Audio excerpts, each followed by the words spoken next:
The Battle of Antietam would see General Lee and the Confederates move into Northern Territory for the first time in the war. It was no longer going to be a defensive war. And the Union quickly sent George McClellan and the largest army available, the Army of the Potomac, to a town known as Sharpsburg, which is just alongside the Hagerstown Turnpike, which you can see today. The Confederates were able to hold out. Lee had the Potomac to his west as a barrier and a defensive part of Antietam Creek. The Union was able to cross on the northern side, but the Confederates held up in the northern side of the battle along the Dunkirk Church here, which would kind of be the linchpin of the entire battle.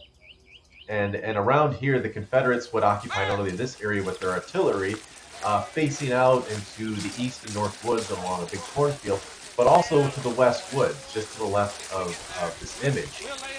And here, the Confederates would make their stand against many, many more Union soldiers. And they would fight most of the fight during the day. Meanwhile, the Union forces were concentrated on the Poffenberger farm along the north woods, and it's through here that the first fight is breaking out. The Union line would slam into Confederates here with their rear, and a big seesaw back and forth. The most brutal part would be this cornfield here. It would be taken by Confederate and Union alike. Absolutely brutal, as most of this corn would have been absolutely decimated by artillery fire, and the fighting in the early mornings of September would be a back and forth with the Union slowly advancing and committing more and more men. The death toll was something that they didn't really expect at the time. There's dead along Hagerstown Turnpike. Eventually, the Union were able to commit enough troops that they were able to overrun Confederate positions and capture the Dunkirk Church. And despite capturing the West Woods, a massive counterattack. But this would ultimately force the Confederates to commit more troops from the southern part of the battle, which nothing was really happening, to reinforce against new Union numbers. The Muma and Roulette farms here would be eventually burned as the Confederates are withdrawing back to a more defensive line. They didn't want Union troops to use it as sharpshooters, and the rolling hills would give the Confederates some kind of cover because they found what they know as the sunken lane here, and the Confederates would look to the left, to the west here, and defend themselves, and it mowed down Union forces until Union were able to outflank that.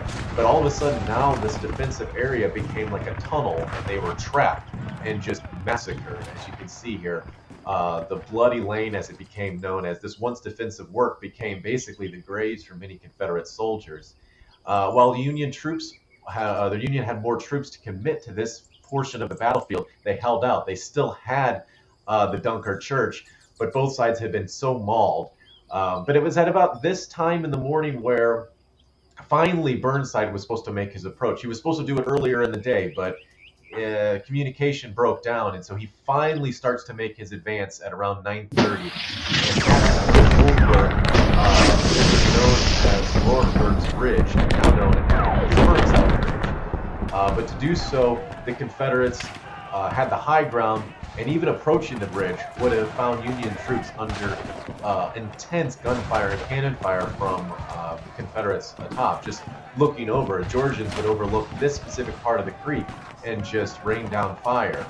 There was a large quarry in the area which would give the Confederates more cover. Many attacks onto this side before eventually Burnside would use another pass to get over the area. Although it is interesting here that this small sycamore tree at the time was just a sapling, but is here now as a fully grown tree. It's now known as Burnside Sycamore next to Burnside Tree, but it's a living witness to the battle that happened here in 1862. So while the assault on Burnside Bridge was happening, he did send troops down and kept diversionary troops here, but he was able to eventually overcome the Confederate defenses, as seen here on Cemetery Hill.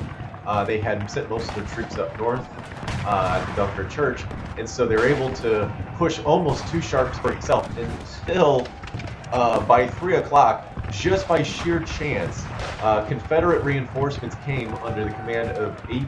Hill, seen here. He had been down in Harper's Ferry, had attacked and captured Harper's Ferry, and sent his troops about 17 miles north on a forced march, and came at the battle at just the right time.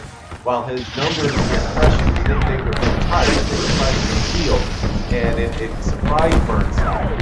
They came pouring out of this field right here, and kind of sent the Union back. There were more reserves for the Union, but McClellan was nervous. He had seen way more death than they were expecting, and so McClellan said, "All right, I'm not going to get my reserves, and I'm going to send my troops back. We're going to retreat back over the Antietam Creek," and that allows Lee to slip back over the Potomac and get away.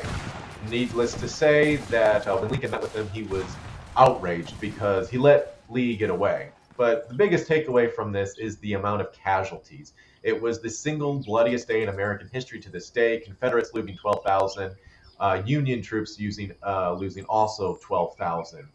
However, the South took this as a victory. They looked at it as Lee was able to escape. The Union had more men, and Lee was able to get back and fight another day. While the Union looked at it as, hey, we stopped the rebel invasion of the North, and it gives Lincoln the battlefield victory he needs to issue the Emancipation Proclamation in September, which would go into effect in January of the following year, that would free all slaves and rebel captives.